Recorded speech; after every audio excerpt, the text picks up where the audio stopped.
Mercy and peace be unto you from God our Father, and from our Lord and Savior Jesus Christ. Amen. We have now concluded the Easter season. This is the last Sunday in the Easter season. Christ is now ascended back to the right hand of the Father. Symbolically, you saw that we extinguished the candle. And sometimes that just seems like how it really is most of the time. Where's God? Where is He? And why don't I see Him? Why don't I feel Him? Why isn't something happening because He loves me? And all of those kinds of questions. What's happening?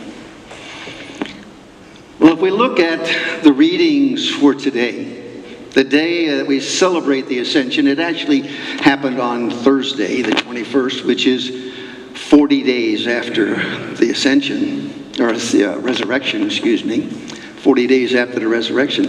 Now that's the Ascension of the Lord. Now, 10 more days, next Sunday, if you count from Thursday, what Jesus promised His disciples would be, and I'm turning it off, sorry.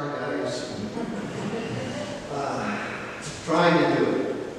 But Jesus, as He was getting ready to leave His disciples, didn't leave them and just say, well, it's been nice seeing you, bye, and take off.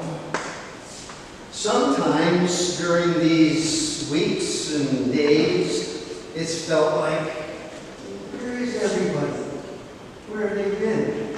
I haven't been able to see people. I haven't been able to talk with anybody. It really is a concern that I'm alone. When Jesus ascended to the right hand of the Father, He did not let the disciples feel like they were going to be alone. We take a look at this.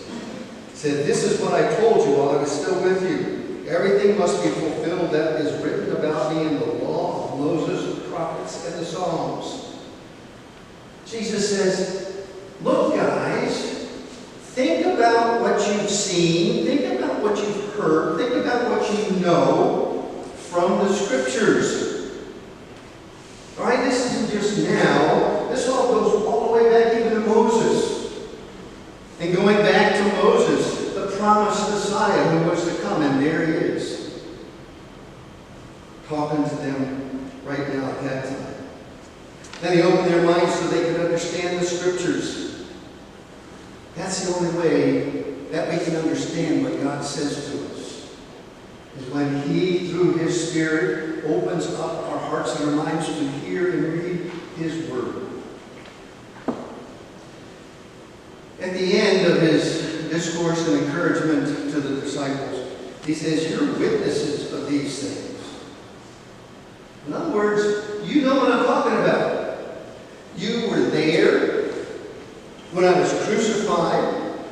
You were there when you looked in the tomb and it was empty. You were there when I fed you some fish on the beach. You know, when I cooked breakfast for you guys. It says, you know it's real. I'm real, and what the prophets said happened because you saw it. Jesus said to His disciples. And so you have the facts. There was a movie that I just thought was really neat. Anyway, it's the soldiers are in front of the commander, and the commander says, "What's going on?"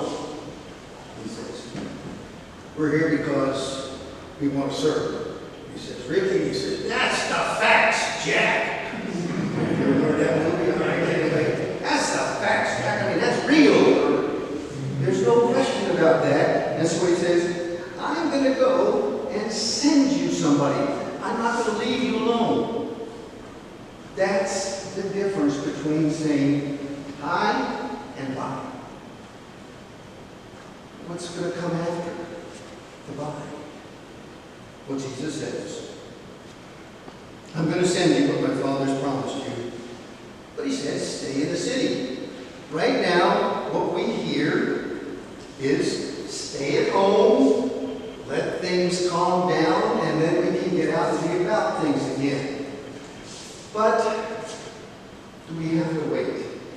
The answer to that is yes, using our heads, and thank you for sitting where you're sitting and obeying, doing all those things with the mask.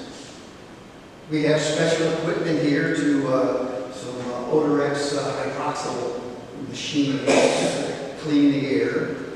We do the things that are necessary to protect us, but most importantly, what we have now is promises of God to never leave us nor forsake us. And we received that promise as we were joined together with Him in the waters of holy baptism. In those waters, He said, "You're mine. I cleaned you, and I'm not going to leave you."